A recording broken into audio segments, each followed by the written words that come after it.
কোনো খাবার খাওয়াতাম না। এই যে আমরা নিজেরা মুসল্লি ছিলাম না, অনেকে চিন্তা করে শুক্রবার আমি জুমার নামাজে আসছি, হয়তো আমি মুসল্লি হয়ে গেলাম। কিন্তু না না না, শুক্রবার তুমি জুমার নামাজে আসছো ঠিক আছে, কিন্তু তুমি মুসল্লি না। 5 ওয়াক্ত নামাজ যদি তুমি পড়ো তাহলে তুমি হবে সাচ্চা মুসল্লি। আর অনেকে চিন্তা করে, হাই রে, 7 দিনের মধ্যে একদিন জুমার নামাজ পড়ে মনে হয় আমার গুনাহ খাতায় গুলা সব আমি ধুলাই মিশিয়ে দিলাম। কিন্তু রব্বুল আলামিন ডাক দিয়ে বলেন, কাল কিয়ামত হাসরের ময়দানে আমি সর্বপ্রথম বান্দার নামাজের হিসাব নিব। ওই কাল কিয়ামত হাসরের ময়দানে 7 শ্রেণীর মানুষদেরকে আল্লাহ পাক রব্বুল আলামিন আসমানের ছায়ার নিচে ছায়া দিবেন। এর মধ্যে 1 নম্বরে ওই ব্যক্তি রাজুলুন কলবুহু মুআল্লাকুন বিল মাসাজিদ, ওই ব্যক্তি যার অন্তরটা সর্বদা মসজিদের সাথে লেগে থাকে। অনেক সময় চাষতলে আমরা সময় ব্যয় করি, রাস্তাঘাটে হাঁটতে হাঁটতে সময় ব্যয় করি, কিন্তু না না, সময় যদি আমরা ব্যয় না করে মসজিদে এসে যদি কাটাই, তাহলে আল্লাহ পাক রব্বুল আলামিন কাল কিয়ামত হাসরের ময়দানে আমাদের ডান হাতে কিতাব দিবেন। এই যে সূরাগুলোর মধ্যে আল্লাহ পাক রব্বুল আলামিন প্রত্যেকটা সূরার মধ্যে সুন্দরভাবে এরকম ভাবে বিশ্লেষণ করে দিয়েছেন, যারা নাকি কাল কিয়ামত হাসরের ময়দানে জাহান্নামী হয়ে যাবে, ওই জাহান্নামী লোকগুলা তখন বলতে থাকবে, নাম না কখনো মুসল্লির, আমরা কখনো মুসল্লি ছিলাম না, নামাজ পড়ি নাই। এরপরে বলবেন, আলাম না কোন তুইমুল মিসকিন, আমরা মিসকিনদেরকে কখনো খাবার খাওয়াই নাই। ও মেরে মুহতারাম ভাই, দুনিয়াতে কয়দিন বাঁচবা? সময় তো আমার শেষ হয়ে গেলে চলে যেতে হবে। অনেকে চিন্তা করে আমি গুনাহ করতে করতে গুনার পাহাড় জমে দিয়েছি, আমার এই গুনাহ মনে হয় কখনো মাফ হবে না। কিন্তু না না না, আল্লাহ পাক রব্বুল আলামিন বলেছেন, তুমি যত বড় গুনাহগার হও না কেন, আমি আল্লাহ পাক রব্বুল আলামিনের দরবারে তুমি মাপ চাও, মাপ চাওয়ার সাথে সাথে আমি আল্লাহ তাআলা তোমাদের গুনাহ খাতাগুলোকে মাফ করে দিব। আল্লাহ পাক রব্বুল আলামিন এই জন্য গুনাহ মাফ করার জন্য তিনি অধীর আগ্রহী হয়ে আমাদের কাছে চেয়ে আছেন।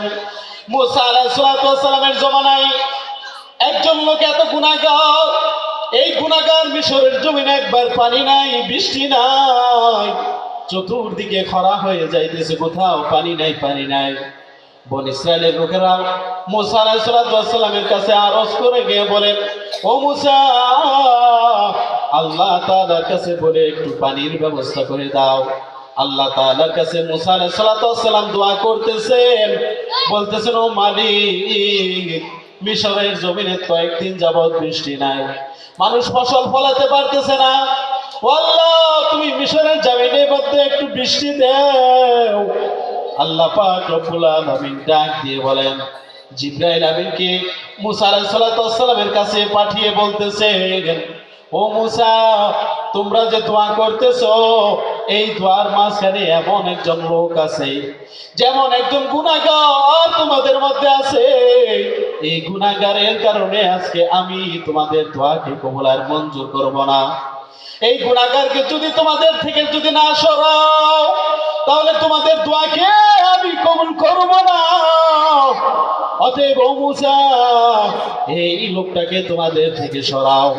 তখন মুসা আলাইহিস সালাম ডাক দিয়ে বলতেছেন, গুনাহগার কে আছো? ও গুনাহগার কে আছো? ও গুনাহগার তুমি কে আছো? আমাদের এই মজলিস থেকে সরে যাও। ও গুনাহগার কে আছো? আমাদের মজলিস থেকে সরে যাও। যদি তুমি এখান থেকে না সরো, তাহলে আল্লাহ তাআলা আমাদের দোয়াকে কবুল আর মঞ্জুর করবে না। তখন ওই গুনাহগার নিচের দিকে মাথা দিয়ে দুহাত তুলে আল্লাহ তাআলার দরবারে কান্না করে ডাক দিয়ে বলেন, মালিক, তুমি যদি আজকে আমাকে মাফ না করো, আর কে মাফ করবে গো মালিক? কারণ আমি এমন একজন গুনাহগার, আমার গুনাহটা এত পরিমাণ, পাহাড় পর্যন্ত আমার গুনাহ। কারণ গুনাহের কারণে আমি পাহাড় জমে দিয়েছি। ও মালিক, 40টা বছর যাবত আমি কোনো ইবাদত বন্দেগী করি না। ও মালিক গো, এখন যদি তোমাদের সবার সামনে যদি আমাকে যদি এরকম ভাবে প্রকাশ করে দাও, তাহলে সবার সামনে আমি অসম্মানী হব গো মালিক। ও আল্লাহ, তুমি আমাকে মাফ করে দাও, আমি আর জীবনে কোনো গুনাহ করব না গো আল্লাহ। তখন দেখেন মুসা আলাইহিস সালাম হঠাৎ করে মিশরের জমিনে বৃষ্টি, তাকিয়ে দেখেন বৃষ্টি। তখন আল্লাহ তাআলাকে সাথে সাথে মুসা আলাইহিস সালাম ডাক দিয়ে বলেন, ও মালিক, তুমি তো বলতেছিলা যে আমাদের এখানে এমন একজন গুনাহগার আছে যার কারণে তুমি বৃষ্টি দিবা না, কি ব্যাপার, তুমি তো বৃষ্টি আবার দিয়ে দিলা। তখন আল্লাহ পাক রব্বুল আলামিন ডাক দিয়ে বলতেছেন, ও মুসা, তুমি কি জানো না আমার একটা নাম হচ্ছে রহমান, আমার একটা নাম হচ্ছে রহিম। কোন বান্দা যদি গুনাহ করে, পাহাড় সম পরিমাণ গুনাহ করুক, তারপরে যদি আমার কাছে তওবা করে আর আমার দরবারে যদি 2 হাত তুলে কান্না করে বলে, মালিক আমি অনেক গুনাহগার, আমাকে তুমি মাফ করে দাও, তাহলে আমি তার জিন্দেগীর সব গুনাহ খাতাগুলো আমি মালিক মাফ করে দে। এজন্য গুনাহ যে যত দূরই করি না কেন, মনে করি আমরা শেষ হয়ে গেছে, তা না। আমরা কি মাফ পাবো না? অবশ্যই মাফ পাবো। এজন্য আল্লাহ তাআলার দরবারে খাঁটি দিলে তওবা করতে হবে। খাঁটি দিলে তওবা করবো তো আমরা সকলেই 2 হাত তুলে আল্লাহ তাআলাকে দেখাই, আই আল্লাহ তুমি কবুল আর মঞ্জুর করে নাও। হে আল্লাহ, আমাদের সবাইকে কবুল আর মঞ্জুর করে নাও। সকলে বলেন আমিন। ওয়া আখিরি দাওয়ানা আলহামদুলিল্লাহি রাব্বিল আলামিন। এতক্ষণ পর্যন্ত যে সকল আলোচনা করলাম, আল্লাহ তাআলা আমাদের সবাইকে মানার বুঝার তৌফিক দান।